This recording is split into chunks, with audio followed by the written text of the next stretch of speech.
El que la Embajada de Estados Unidos haya tomado una decisión soberana de revocar visas a ciudadanos ecuatorianos va más allá de a quién les ha quitado la visa. El que retire una visa a narcogenerales, a jueces ecuatorianos o a otros individuos que trabajan en los sectores legal y judicial, dicho en palabras de ellos, porque se están tomando seriamente el tema de la corrupción y el crimen organizado, debería prender las alarmas de por qué es que ellos saben quiénes son los que podrían estar implicados en casos de corrupción o de crimen organizado, y acá no saben o deciden no indagar sobre ese tema. El doctor Rafael Ollarte, abogado constitucionalista, nos acompaña esta mañana. Bienvenido a Contacto Directo.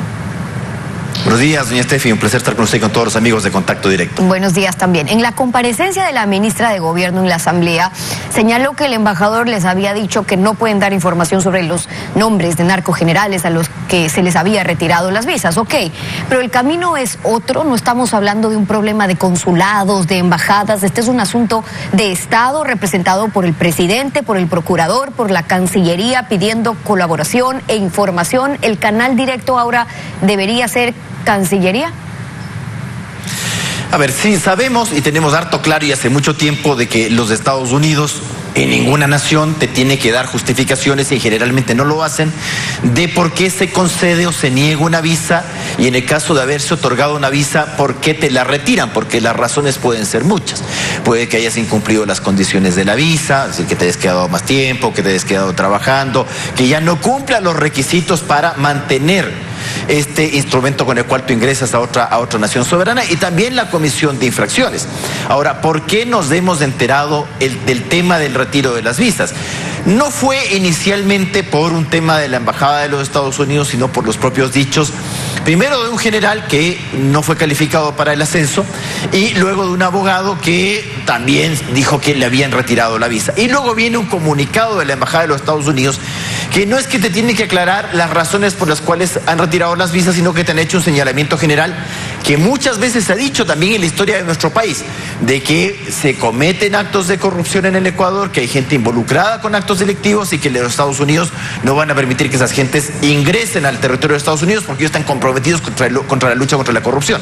Ahora, eso es lo que hacen los Estados Unidos. Nosotros no dependemos de lo que hagan o dejen de hacer los Estados Unidos para esta clase de cosas. Por ejemplo, en un caso del general que fue que pierde la visa, el general Arauz, su calificación no es en diciembre, su no calificación fue en julio, es decir, si hay una actuación anterior por parte del Estado ecuatoriano. Ahora, nosotros en Ecuador solemos ser muy reactivos en esta clase de cuestiones, y lo que deseamos ver ahora es cuáles son las actuaciones, no solamente de la Contraloría, cuáles son las actuaciones de la Fiscalía, qué ha pasado con el Servicio de Rentas Internas, qué ha pasado con la unidad de análisis financiero, porque claro, pareciera que las instituciones ecuatorianas no actúan, sino que reaccionan frente a cuestiones que ocurren fuera del país. Ya lo vimos en el caso de Odebrecht, en el caso de Petroecuador, en el caso del FIFA Gate, en el caso de Alex Saab, en el caso de Pandora Papers, Panama Papers. Okay, es decir, reacción y además porque nos enteramos por afuera. Ahora, en ese comunicado en el que la embajada, pretendiendo decir poco, dice mucho, termina el último párrafo señalando que el presidente Biden ha dejado claro que Estados Unidos, dicen, está tomando acciones concretas para contrarrestar la corrupción, y hablan de crimen organizado, que ningún país debería estar luchando solo contra estos problemas, y siendo un asunto de corrupción y crimen organizado, el pedido de Cancillería no debería ser solamente sobre la explicación de este retiro de visas, sino qué información tiene ese Estado en contra de servidores públicos de nuestro país.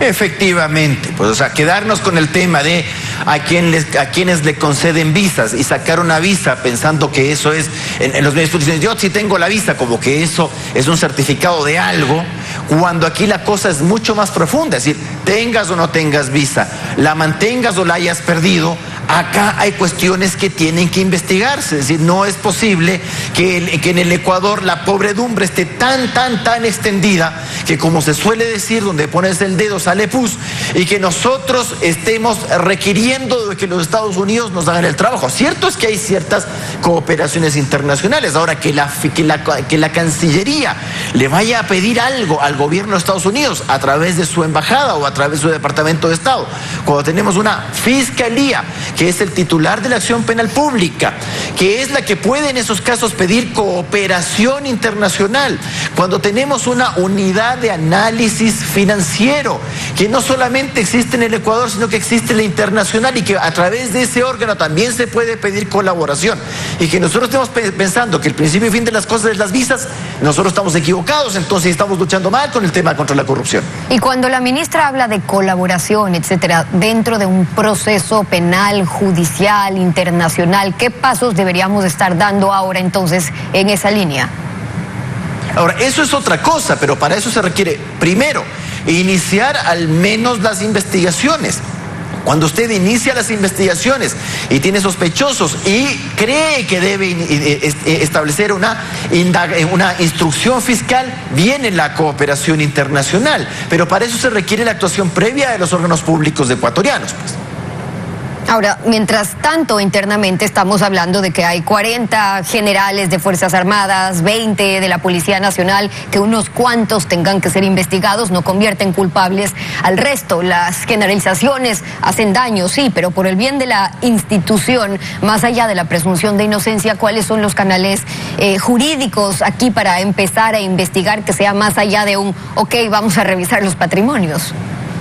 Sí, a ver, vamos a ver, pero eso también es importante, doña Estefi. Es decir, a ver, a Contraloría se le entrega una declaración patrimonial juramentada al inicio de gestión y al fin de la gestión, y también periódicamente, en el caso de Fuerzas Armadas y Policía Nacional, de manera anual. Y si hay inconsistencias o si hay vacíos u omisiones, se presume, dice la Constitución, enriquecimiento ilícito, y hay que actuar. Entonces ahí tiene que actuar la Contraloría y la Fiscalía. En el caso del generalato, en el caso en general de los ascensos de oficiales, tanto en Fuerzas Armadas como en Policía Nacional, dentro de las calificaciones que se hacen, también hay estas denominadas pruebas de confianza. Si usted no aprueba la prueba de confianza, le puede ir muy bien en los exámenes físicos, en los exámenes intelectuales, respecto de su hoja de vida, etcétera, todo muy bien. Pero si usted no aprueba la prueba de confianza, polígrafo, entre otros, no va a ascender. Entonces, esto también es una cuestión importante que se hace en el Ecuador, porque usted tiene, las Fuerzas Armadas y la Policía Nacional son instituciones importantísimas en el aparataje institucional, en el caso ecuatoriano y también en el derecho comparado. En el caso de Policía Nacional, seguridad interna y orden público está a cargo de Policía Nacional. El tema de reprimir el crimen organizado, la delincuencia, el narcotráfico, evidentemente, si es que esas fuerzas delincuenciales se ingresan a la Policía Nacional, bueno, hay una problemática. Nadie va a investigar el delito, va a haber impunidad. El Ecuador se puede transformar en un narcoestado. Ya hemos visto lo que esto ha ocasionado en otras naciones en Iberoamérica. El hecho de que el narcotráfico comience a inundar a las fuerzas policiales y a las Fuerzas Armadas es absolutamente dañino. Los riesgos es que una de las probabilidades es que Ecuador se pueda transformar en un narcoestado, como usted bien lo dice, o si ya estamos caminando hacia eso. Están hablando ahora de 6 investigaciones que se están llevando a cabo para revisar el tema de los patrimonios de generales, de sus familias, etcétera. Pero yo decía eso porque de la experiencia que tenemos en nuestro país, cuando sacan 0 en recuperar lo robado, como en tantos casos de corrupción que ya se han venido denunciando, porque no suelen robar pues con huella digital y a título personal. Es un primer paso, sí, pero ya esto que implique trazar rutas, incluso en el extranjero, asistencia penal internacional, una investigación seria, profunda, para llegar a la raíz, que mucho podría ser la Comisión Internacional Antiimpunidad, que nunca la llegan finalmente a instalar. ¿Qué de eso? A ver, la mejor manera de promover el delito es no combatirlo. El delincuente no delinque mirando el Código Integral Penal y viendo a cómo está ahora el lavado de activos, a cómo está ahora el narcotráfico, a cómo está ahora el robo, etcétera, etcétera. En ningún caso lo hace viendo el Código Integral Penal.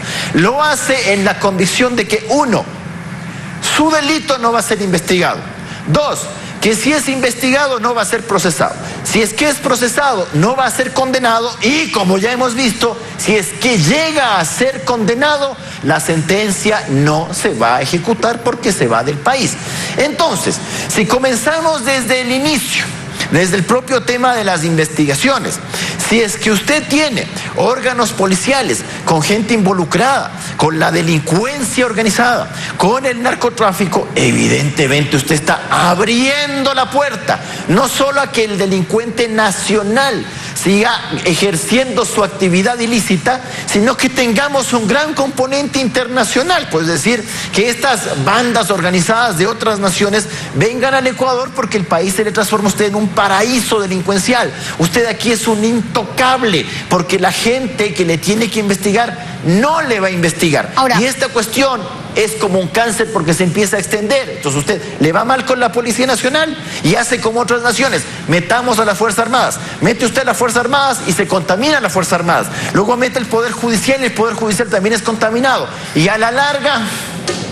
Ahora, eso es lo que ya está pasando. El problema de seguridad en este país es tan grave que el propio gobierno lo reconoce como una conspiración del crimen transnacional contra el Estado ecuatoriano y por ende hay que reaccionar como Estado. Pregunto esto porque el argumento del respeto a las funciones del Estado, ¿hasta qué punto es demócrata y hasta qué punto es pretexto para decir no es mi competencia, los jueces no están funcionando, la justicia puede tener sus ramas compradas, pero la pelotita finalmente está allá y entonces serán necesarias quizás reformas, pero una consulta que será de acá a un año según lo que han anunciado, ¿es lo que queda? A ver, afuera del país usted no le va a venir a nadie con la explicación de que esto es el Poder Judicial y yo no me puedo meter ahí. De hecho, al ciudadano ecuatoriano, al común de los mortales, usted no le puede dar esa explicación. Se entiende que las funciones del Estado evidentemente son independientes, pero su Constitución también le indica que tienen que coordinar sus actividades en búsqueda del bien común. Y ese bien común es del fin instrumental que tiene el Estado ecuatoriano. Entonces, hay que hacer algo. Y hay que hacer algo, es una cuestión harto compleja, si gobernar no es fácil.